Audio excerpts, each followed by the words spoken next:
It was an unusually quiet evening, the house even more still than usual. I had taken my regular dose of sleeping pills, the kind that helped me drift off after long days.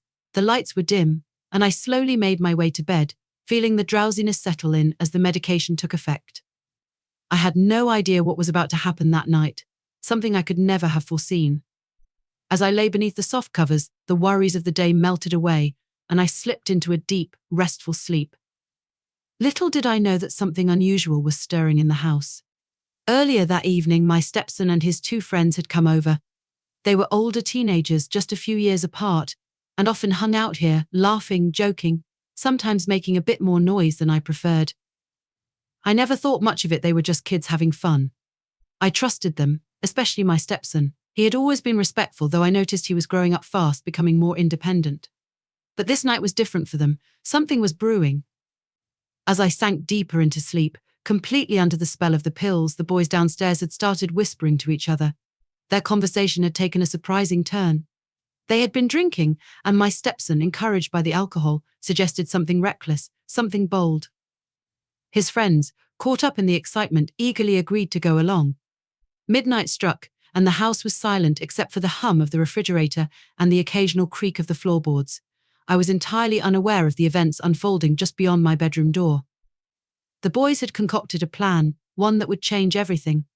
I shifted slightly in my sleep, vaguely aware of a presence nearby, but I was too heavily sedated to fully register it.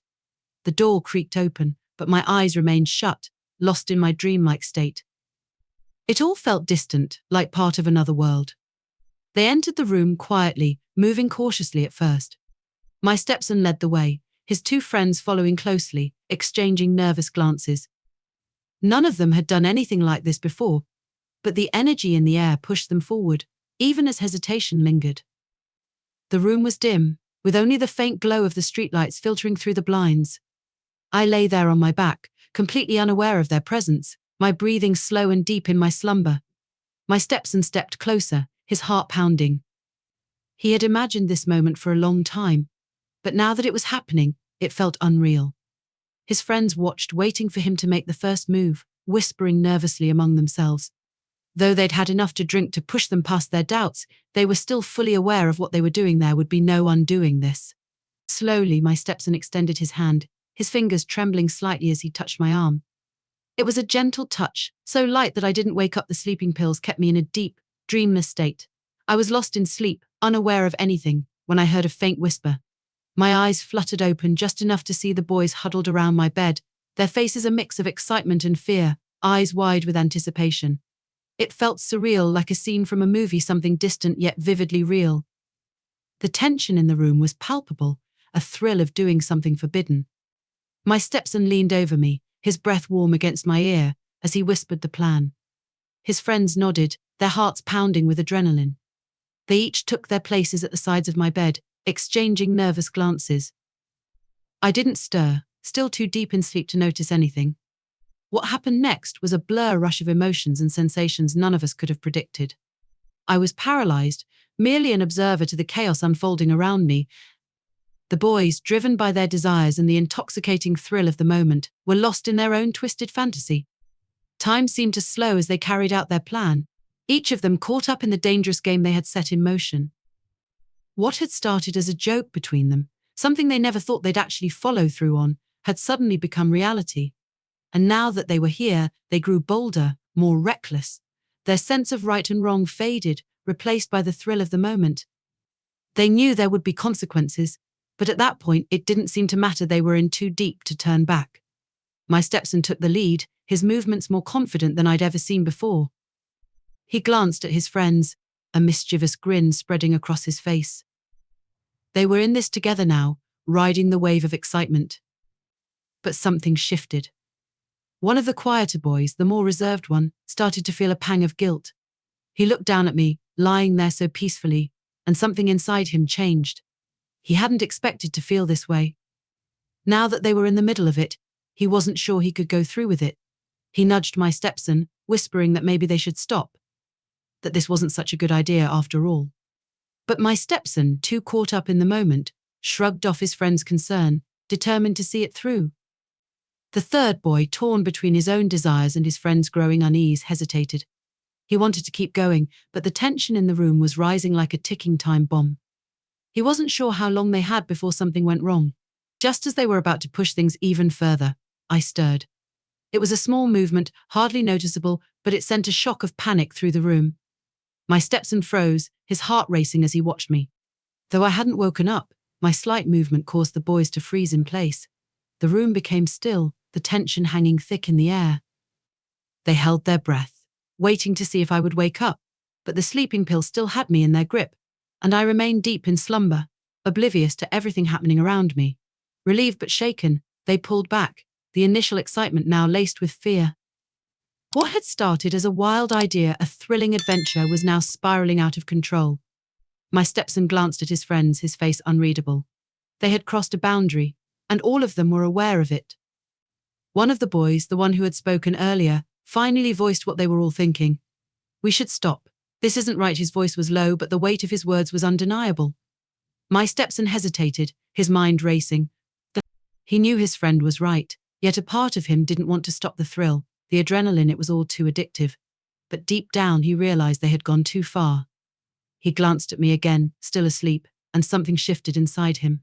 Slowly, reluctantly. He nodded. This wasn't how things were supposed to go.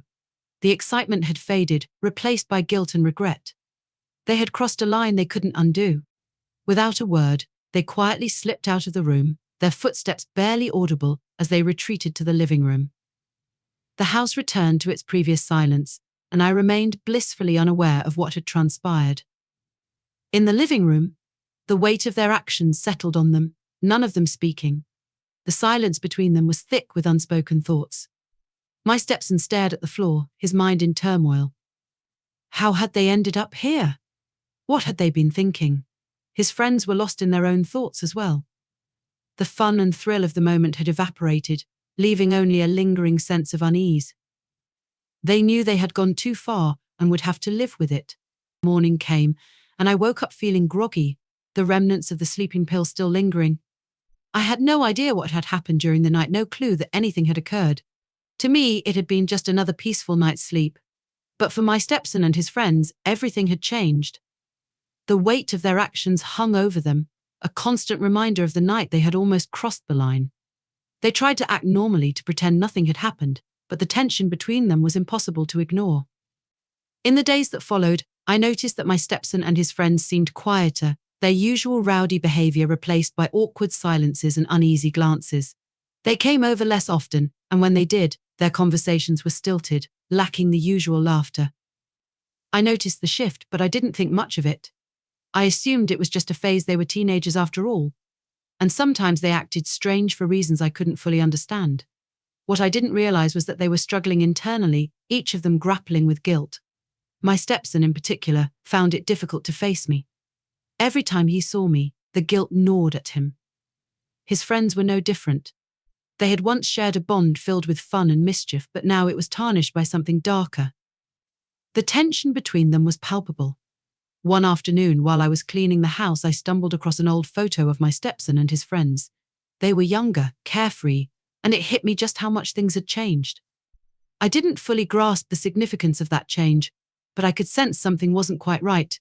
My stepson was more distant than usual, and his friends seemed uneasy, like they were walking on eggshells around me. I brushed off the strange behavior, thinking they were simply growing up and finding their own paths. I trusted my stepson, even though he was acting differently. But deep down, I began to wonder if I had missed something important. As the weeks passed, small changes in my stepson's behavior became more noticeable.